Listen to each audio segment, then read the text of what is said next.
प्रश्नों के अगले समूह को हमने शिक्षा में भारतीय मूल्य इस शीर्षक में समाहित करने का प्रयत्न किया है। बहुत सारे महानुभावों ने ये प्रश्न पूछे हैं। प्रोफेसर रमेश कुमार पांडे जी, डॉक्टर आनंद पांडे जी, डॉक्टर गौरव अग्रवाल जी, सुभाष जिंदल जी, संजीव कुमार सिन्हा जी, रमण अग्रवाल जी, प्रेमपाल शर्मा जी, क्षितिज अवस्थी जी, आलोक गुप्ता जी, संजय मालपानी जी, lieutenant general VK Chaturvedi ji, group captain P आनंद नायडू जी, राजन कुमार जी, डॉक्टर गुंजन अग्रवाल जी, लोकेश जिंदल जी, प्रोफेसर शुभम मजूमदार जी। आपके प्रश्न हैं, शिक्षा में परंपरा और आधुनिकता का समन्वय, वेद, रामायण, महाभारत आदि का शिक्षा में समावेश, सह शिक्षा आदि विषयों पर संघ की क्या राय है। दूसरा, उच्च शिक्षा का स्तर लगातार घट रहा है, भविष्य के भारत का निर्माण कैसे होगा। देखिए, धर्मपाल जी के ग्रंथ आप पढ़ेंगे तो आपको ध्यान में आएगा कि अंग्रेजों के आने के बाद उन्होंने जब सर्वे किया तो उनको ध्यान में आया कि परंपरा से हमारी शिक्षा पद्धति ज़्यादा प्रभावी, अधिक लोगों को साक्षर बनाने वाली, मनुष्य बनाने वाली और अपना जीवन चलाने के लिए योग्य बनाने वाली थी। वो अपने देश में ले गए और ऐसा सब कुछ एक साथ न कर सकने वाली उनकी पद्धतियां उन्होंने लाई। ये इतिहास है। और इसलिए आज की दुनिया में आधुनिक शिक्षा प्रणाली में जो लेने लायक है वो लेते हुए अपनी परंपरा से जो लेना है वो लेकर हमको एक नई शिक्षा नीति बनानी चाहिए। आशा करता हूं कि नई शिक्षा नीति आने को हुई है, उसमें ये सब बातें होंगी और अपने देश का विचारधन उसमें से मिलना चाहिए। चतुर्वेदाः पुराणानि सर्वोपनिषदस्तथा रामायणं भारतंच गीता सद्दर्शनानि च जैनागमाः त्रिपिटकाः गुरुग्रंथ सतांगिरायने संतवाणी एष ज्ञाननिधि श्रेष्ठ। ये शिक्षा में भारत के लोगों को मिलना ही चाहिए, सबको मिलना चाहिए। और भी संप्रदाय है जो बाहर से आए हैं लेकिन उसकी अच्छी खासी संख्या है, उसमें भी जो मूल्यबोध है वो सिखाना चाहिए। रिलीजन की शिक्षा भले ही हम न दें, लेकिन दृष्टि मूल्यबोध इस दृष्टि से और उसमें से निकलने वाले संस्कारों की दृष्टि से इन सब का अध्ययन, पठन, पाठन हमारे शिक्षा पद्धति में देश की शिक्षा, राष्ट्रीय शिक्षा इस नाते अनिवार्य है, ऐसा संघ का मत है।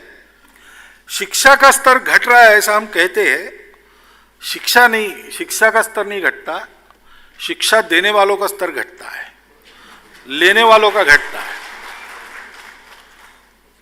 छात्र शिक्षा के लिए आता है कि अपने जीवन की कमाई पर दृष्टि रख के उसके लिए आवश्यक डिग्री के लिए आता है।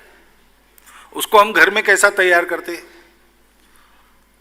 मुझे एक सज्जन पुणे में मिले, सज्जन यानी कर्तृत्व संपन्न व्यक्ति है,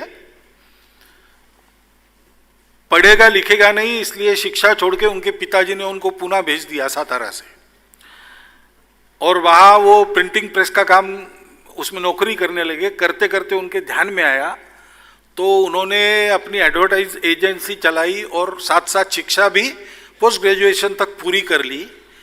और आज उनकी स्थिति यह है कि एक अव्वल एडवर्टाइजिंग फर्म उनकी है और महाराष्ट्र सरकार को भी अगर किसी गांव का सत्य डाटा चाहिए तो उनके पास जाते हैं।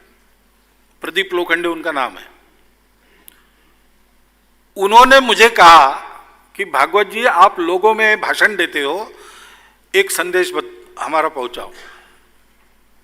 तो मैंने कहा क्या संदेश है। उन्होंने कहा हर व्यक्ति को लगता है अपना बेटा आर्किटेक्ट, इंजीनियर, डॉक्टर ऐसे ही बने। अरे हर लड़का ऐसा नहीं बन सकता। हर एक की अपनी क्षमता भी होती है, रुचि भी होती है। उसको जो अच्छा लगता है वो करने को मिले और जो वो करे वो उत्कृष्ट करे।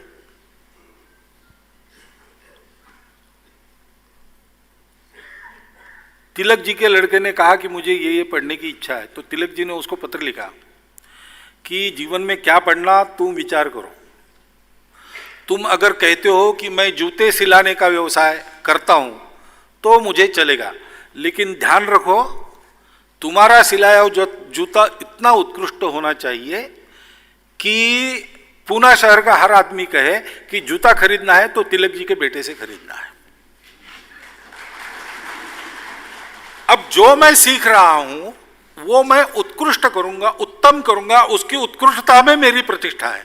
ये भावना भर के हम छात्रों को भेजते हैं क्या स्कूल में, अपने घर के लड़कों को? हम तो उनको ज्यादा कमाओ, कैसा भी कमाओ लेकिन कमाओ, ये मंत्र देकर भेजेंगे तो शिक्षा कितनी भी अच्छी होगी वो लेंगे नहीं उसको, क्योंकि पिताजी ने कहा है कि दूसरा कुछ लेना है। शिक्षक को यह भान है क्या कि मैं अपने देश के बच्चों का भविष्य गढ़ रहा हूं, एक एक व्यक्ति को मैं गढ़ रहा हूं। अनेक महापुरुष अपने प्राथमिक विद्यालय के, माध्यमिक विद्यालय के, कॉलेज के शिक्षकों को याद करते हैं। क्यों करते हैं? उनके जीवन में कुछ कंट्रीब्यूशन है, ऐसा उनके जीवन में हमको कंट्रीब्यूट करना है, ये देने वाला शिक्षक है क्या? और शिक्षक को अपने विषय का ज्ञान ठीक है क्या? शिक्षकों के स्तर का एक प्रश्न है। और कोर्स कंटेंट में भी ये प्रश्न है। कई बार ऐसे होता है हमारी उच्च शिक्षा संस्थानों से लोग डिग्री लेकर तो निकलते हैं लेकिन एम्प्लॉयबल नहीं रहते। डिग्रियां बहुत मिल रही है, उच्च शिक्षा के संस्थान चल रहे हैं, लेकिन रिसर्च कम हो रहा है हमारे यहां। विषय को पढ़ाने वाले प्रोफेसर, शिक्षक कम हो रहे हैं। तो इस दृष्टि से एक सर्वांगीण विचार करके सभी स्तरों की शिक्षा का एक अच्छा मॉडल हमको खड़ा करना पड़ेगा। और इसलिए शिक्षा नीति का आमूलचूल विचार हो और आवश्यक परिवर्तन इसमें किया जाए, ये संघ बहुत सालों से कह रहा है। और इसके लिए जो कमीशन नियुक्त किए गए उन सब कमीशनों की रिपोर्ट भी ऐसी है। अब आशा करते हैं कि नई शिक्षा नीति में इन सारी बातों का अंतर्भाव होगा। लेकिन एक और बात है, अपने देश की अधिक शिक्षा निजी हाथों में है, सरकार के पास नहीं है। और उस निजी क्षेत्र में बहुत अच्छे अच्छे प्रयोग भी चल रहे हैं। यहां दिल्ली में ही 1 साल पहले सम्मेलन हुआ था ऐसे प्रयोग करने वालों का। 350 के ऊपर भारत के विभिन्न स्थानों से, अलग अलग प्रांतों से लोग आए थे और दे हैव वर्कड मिरेकल्स। तो नीति जब आएगी लागू होगी तब होगी, उसकी राह देखने की आवश्यकता नहीं। शिक्षा संस्थानों में काम करने वाले लोग अपनी अधिकार मर्यादा में प्रयोग करके शिक्षा का स्तर ऊंचा उठा सकते हैं। ऐसा हुआ तो फिर सरकारी नीति भी उसका अनुकरण करेगी, ऐसी स्थिति आ जाएगी। इसलिए हमको सारा कुछ सरकार के सर पर न डालते हुए हमको भी अपने अपने क्षेत्र में इसका प्रयास करना चाहिए।